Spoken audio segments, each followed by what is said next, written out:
Hello dear students, कैसे हैं आप सभी लोग। उम्मीद है बहुत ज़्यादा बेहतर और शानदार होंगे। आज की इस क्लास के अंदर हम पढ़ेंगे हिंदी साहित्य के एक बहुत बड़े महान कवि सूर्यकांत त्रिपाठी निराला जी के बारे में, और उनकी कविता है एक जूही की कली। उसके बारे में आज इस वीडियो के अंदर थोड़ी सी आज हम चर्चा करेंगे। तो सूर्यकांत त्रिपाठी निराला, जिसको हम छायावादी कवि के नाम से जानते हैं, छायावाद के प्रमुख स्तंभ कवि रहे हैं। जैसे छायावाद के अंदर 4 कवि रहे हैं, एक सूर्यकांत त्रिपाठी निराला जी रहे हैं, इसके अलावा पंत साहब रहे हैं, महादेव वर्मा जी रही हैं और जयशंकर प्रसाद जी रहे हैं।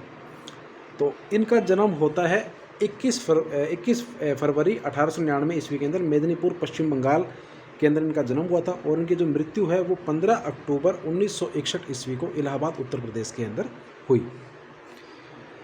इनकी कविता लगती है जूही की कली, जो खासकर यूजीसी नेट की जो परीक्षा देते हैं जो अभ्यर्थी, उनके सिलेबस के अंदर भी ये कविता लगती है, और बीए भाग तृतीय वर्ष के अंदर भी ये लगती है कविता। तो ये बहुत ही बेहतरीन और ज़बरदस्त कविता है। तो इसके बारे में थोड़ा सा पढ़ लेते हैं, इसके विशेष नोट। जूही की कली जो ये कविता थी, ये एक परिमल काव्य संग्रह के अंदर छपी थी 1930 ईस्वी के अंदर। इनके स्वयं का काव्य संग्रह जूही की कली छपी थी। इसके अलावा एक कविता और थी जिसका नाम था जागो एक बार, जागो फिर एक बार। ये दोनों कविताएं, ये भी एक कविता थी, ये कविता और ये जूही कली कविता दोनों परिमल काव्य संग्रह के अंदर 1930 ईस्वी के अंदर छपी थी। इस कविता के अंदर क्या, इस कविता का जो विषय है वो प्रेम आधारित कविता, यानी कि प्रेम पर बेस्ड ये कविता है, जिसके अंदर श्रृंगार रस, प्रेम और भोगवाद की इसके अंदर स्पष्ट अभिव्यक्ति यहाँ पर दिखलाई पड़ती है।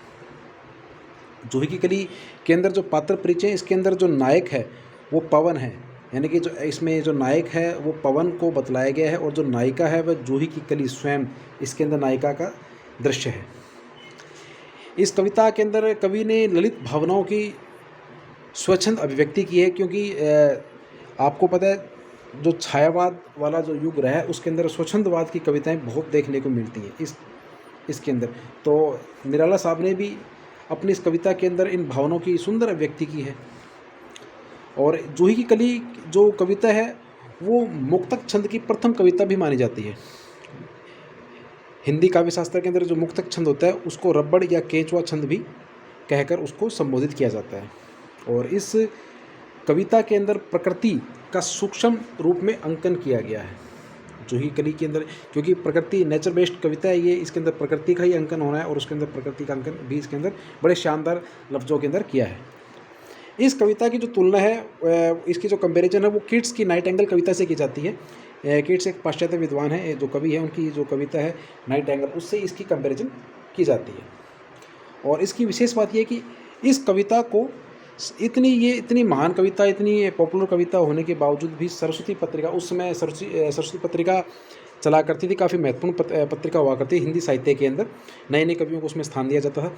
उस पत्रिका में इस कविता को छापने से मना कर दिया था। इसके पीछे की मुख्य वजह तो बहुत सी है, लेकिन इसकी एक वजह ये थी क्योंकि यह जो कविता है ये प्रकृति का रूप चित्रण तो करती है, साथ साथ के अंदर कभी कभी क्या होता है इसके अंदर रीतिकालीन परिस्थितियों का स्थूल चित्रण भी दिखता है। रीतिकालीन कवि, जैसे इससे पहले जो रीतिकाल आता है, रीतिकाल का जो समय है वो 1700 से लेकर 1900 ईस्वी तक का जो समय है रीतिकाल का। रीतिकाल के जो जितने भी कवि रहे हैं, जिसमें 3 काव्य धारा थे, रीतिबद्ध, रीति मुक्त और रीतिशील, उन काव्य धाराओं के अंदर जो रीतिबद्ध जो कवि रहे थे उन्होंने नायिका भेद का वर्णन किया, और उसके अंदर प्रेम की श्रृंगार रस के अंदर तो श्रृंगारिक कविताएं रीतिकाल की कवियों ने अधिक लिखी थी। मासल कविताओं का जिक्र किया गया था, भोग विलास की भावना रीतिकाल के अंदर अधिक थी। तो इस वजह से इसके अंदर भी कुछ रीतिकाल की कुछ 2-3 लाइनें हैं जो भोगता से काम वासना संबंधित लाइनें थी। इस कारण इस कविता को सरस्वती पत्रिका में छापने से मना किया था। सरस्वती पत्रिका जो 1900 के अंदर आई थी, और 1903 के अंदर इस पत्रिका के जो संपादक रहे थे वो द्विवेदी युग के प्रधान महावीर द्विवेदी जी ने इसका संपादन किया था। 1903 से स्टार्ट किया था। तो इसके कुछ रीतिकालीन स्थूल चित्रण भी हुआ है, और इसके अंदर कुछ इसकी जो पंक्तियां देख लेते हैं। जैसे ये जो लाइन है, मसल दिए गोरे कपोल गोल, नायक ने चूमे कपोल। अब ये जो लाइन है, ये जो पंक्ति है, ये थोड़ा सा काम वासने से भरा हुआ छंद है। इस वजह से इस कविता को सरस्वती पत्रिका के अंदर छापने से मना किया गया था। इस कविता के अंदर मानवीकरण अलंकार का प्रयोग किया जाता है। और इसकी कुछ काव्य पंक्तियाँ आपके सामने प्रस्तुत है, जो हम थोड़ा सा पढ़ लेते हैं।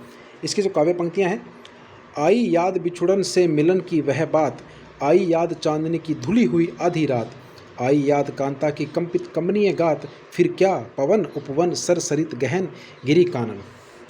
तो आपके सामने जोही की कली जो कविता थी, इसकी मुख्य जो बातें थी वो इस वीडियो के माध्यम से हमने रखने की कोशिश की है। उम्मीद है ये वीडियो आपको बहुत ज़्यादा पसंद आया होगा और आपकी परीक्षा की दृष्टि से, खासकर यूजीसी नेट की परीक्षा के लिए काफ़ी महत्वपूर्ण साबित ये होने वाला है।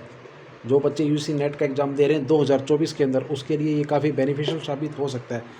सो मिलते हैं नेक्स्ट वीडियो के अंदर, तब तक आप इस चैनल पर बने रहिए। जो बच्चे, जो स्टूडेंट्स इस पहली बार इसके अंदर विजिट कर रहे हैं, प्लीज़ चैनल को लाइक और सब्सक्राइब जरूर कीजिएगा, क्योंकि जितनी भी आने वाली वीडियो हैं हिंदी साहित्य से संबंधित, वो आपको इजीली आपके मोबाइल की डेस्कटॉप पे इजीली एक्सेस हो जाएंगी। सो प्लीज़ थैंक यू, इसको शेयर भी कीजिएगा, लाइक भी कीजिएगा। तब तक मिलते हैं नेक्स्ट वीडियो के अंदर। जय मां सरस्वती।